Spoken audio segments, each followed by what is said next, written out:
Elections हो गए चारों के, बट एक ऐसा कंट्री है जिसने एक स्टेबिलिटी दिखाई है इंटरनेशनल एजुकेशन को लेके, वो है ऑस्ट्रेलिया। आपको ये भी पता है कि ऑस्ट्रेलिया ने अगले साल का टारगेट जो है वो 2,95,000 वीज़ाज़ का रखा है इंटरनेशनल स्टूडेंट्स के लिए, और 2025 का टारगेट जो था वो था 2,70,000। वो अनफॉर्चुनेटली पूरा नहीं हो पाया क्योंकि international education is not about one country, कि आपने देखा होगा लास्ट ईयर तकरीबन 4 मेन कंट्रीज़ थे जो इंटरनेशनल स्टूडेंट्स को इनवाइट करते हैं। यूएस, कनाडा, ऑस्ट्रेलिया, यूके, इन चारों में इलेक्शंस थे लास्ट ईयर, और जिस वजह से जो पॉलिसीज़ थी वो बहुत ज़्यादा अनसर्टेन थी। तो इवन अगर आपका वीज़ा लग भी जाए ऐसे एजेंट से, तो आपके सिर पे तलवार लटकती रहेगी, क्योंकि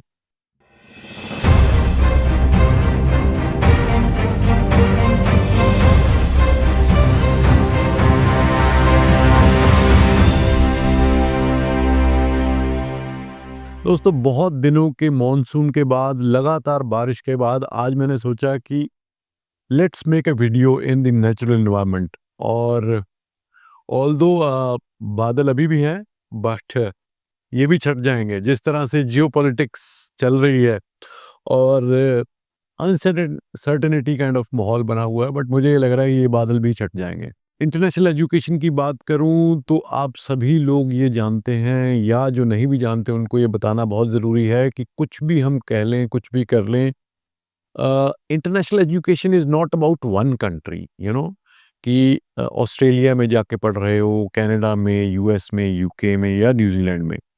इंटरनेशनल एजुकेशन एक ओवरऑल पर्सपेक्टिव आपका एज अ स्टूडेंट चेंज करती है। और आज के टाइम पे अगर मैं बोलूं कि ऐसा कौन सा वो कंट्री है जो इस टाइम पे आपको वेलकम कर रहा है दोनों हाथों से, तो उसका एक ही आंसर है, वो है ऑस्ट्रेलिया।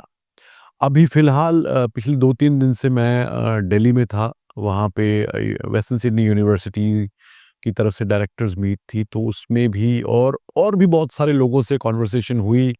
और आपने ये भी देखा कि अभी तकरीबन 10-15 दिन पहले हमारी एरी की एनुअल कन्वेंशन थी, उसमें भी इवन एम्बेसी के जो लोग थे शामिल थे, और ऑस्ट्रेलिया के भी थे। तो they have also assured us the consultants, क्योंकि बहुत सारी अनसर्टेनिटी थी मार्केट में। उसका रीज़न एक सिंपल है कि आपने देखा होगा लास्ट ईयर तकरीबन 4 मेन कंट्रीज़ थे जो इंटरनेशनल स्टूडेंट्स को इनवाइट करते हैं। यूएस, कनाडा, ऑस्ट्रेलिया, यूके, इन चारों में इलेक्शंस थे लास्ट ईयर, और जिस वजह से जो पॉलिसीज़ थी वो बहुत ज़्यादा अनसर्टेन थी। इलेक्शंस हो गए चारों के, बट एक ऐसा कंट्री है जिसने एक स्टेबिलिटी दिखाई है इंटरनेशनल एजुकेशन को लेके, वो है ऑस्ट्रेलिया। आपको ये भी पता है कि ऑस्ट्रेलिया ने अगले साल का टारगेट जो है वो 2,95,000 वीज़ाज़ का रखा है इंटरनेशनल स्टूडेंट्स के लिए, और 2025 का टारगेट जो था वो था 2,70,000। वो अनफॉर्चुनेटली पूरा नहीं हो पाया क्योंकि मार्केट सेंटिमेंट उतना पॉजिटिव नहीं था। बट इसमें से जो एक पॉजिटिव चीज़ निकल के आ रही है वो ये है कि visa grant rate has been exceptionally good. मैंने आज तक जब से मैं इंटरनेशनल एजुकेशन में हूँ, ऑस्ट्रेलिया का इतना पॉजिटिव वीज़ा ग्रांट रेट नहीं देखा जितना पिछले तकरीबन 6 महीने में देखने को मिला है।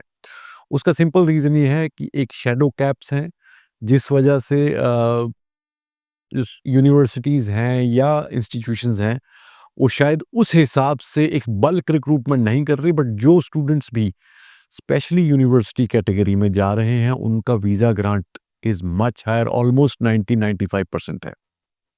तो what it suggest that 2026 will be even better, क्योंकि एक तो टारगेट बढ़ गया है, दूसरा क्योंकि हम पिछले साल यानी कि 2025 में भी टारगेट अचीव नहीं कर पाए, तो एक जो जिसे कहते हैं कि अभी भी बहुत रूम है to accommodate international students.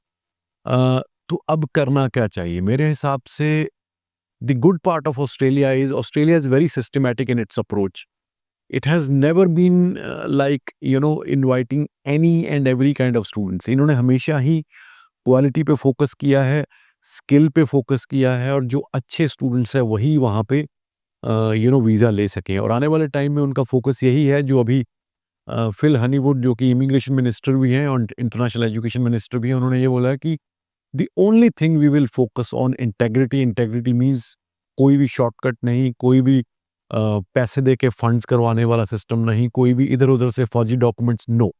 We only want applications जहाँ पे वाक़ई आप जीटी कंप्लायंट हो और आप जाके वहाँ पे जिस पढ़ाई के लिए जा रहे हो उसको पूरा करोगे। अगर ये सारी कंडीशंस आप पूरी करते हो, तो ना सिर्फ़ आप वहाँ पे रह के अपना पीसफुली पढ़ाई कर पाओगे, उसके अलावा आपके जो लॉन्ग टर्म गोल्स हैं वो भी आप ईज़िली पूरे कर पाओगे, क्योंकि अल्टीमेटली इन कंट्रीज़ को स्किल्स की ज़रूरत है और इनकी अपनी पॉपुलेशन उस रफ्तार से ग्रो नहीं कर रही जितनी कि इंडिया की पॉपुलेशन कर रही है। और दूसरी चीज़ जो सबसे इम्पोर्टेंट है, हम कई बार मिस कर जाते हैं कि जो नेटिव पॉपुलेशन है, चाहे हम कनाडा की बात करें, चाहे हम ऑस्ट्रेलिया की करें, यूके की करें, जो वहाँ के नेटिव हैं, जो गोरे हैं, उनके बच्चे यूनिवर्सिटीज़ बहुत कम जाते हैं। दे वुड गो, जाएँगे बट बहुत कम जाएँगे, mostly they go for trade courses और उसके बाद वो they start doing their work. So there is still room for places in the universities and then in the jobs जो कि क्रिएट होंगी, जो कि निकलती हैं।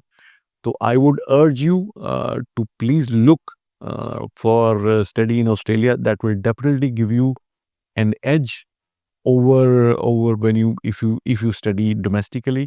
इंटरनेशनल एजुकेशन ना सिर्फ आपको एक पढ़ाई, एक एजुकेशन देती है, बट आपको while you work, when you study, तो आपको एक एक डिसिप्लिन देती है, एक डेकोरम देती है कि किस तरह से काम करना है, किस तरह से आपने अपने आप को रेडी करना है फॉर द रियल वर्ल्ड।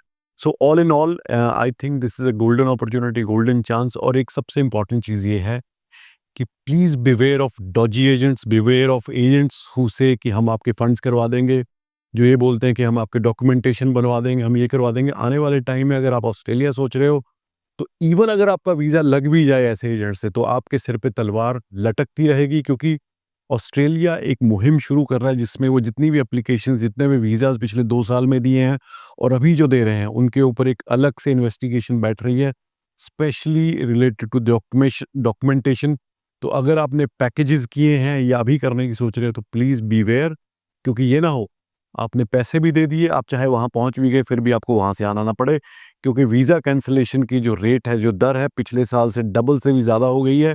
और इसलिए सिर्फ वीज़ा लगना आपका ऑब्जेक्टिव नहीं होना चाहिए, आपका ऑब्जेक्टिव होना चाहिए सही डॉक्यूमेंट्स के साथ वीज़ा लगना, और उसके वहाँ पे आप जिस प्रोग्राम के लिए जा रहे हो उसको पढ़ो, उस इंस्टीट्यूशन में पढ़ो, और उसके बाद स्काई इज़ द लिमिट। और ऑस्ट्रेलिया चाहता है कि वहाँ पे जाके आप रूल्स को फॉलो करो, और अगर आप ओवरऑल रूल को फॉलो करोगे, तो आपके लिए आगे वाला जो रास्ता है वो बहुत आसान होगा। तो इसी के साथ मैं इस वीडियो को क्लोज़ कर रहा हूँ। और एक और चीज़, आपने बहुत सारे एजेंट्स को देखा होगा प्रमोट करते हुए ऑस्ट्रेलिया के लिए फाइल लगाओ। क्या आपने किसी एजेंट को देखा जो किसी यूनिवर्सिटी के साथ, जिसकी who have direct contracts with the universities, जो यूनिवर्सिटी के फंक्शंस में जिनको इनवाइट किया जाता है, या जिनको डीएचए के फंक्शन में इनवाइट किया जाता है, तो ये एक बहुत आपके लिए मैं कहूँगा कि एक बेंचमार्क होगा।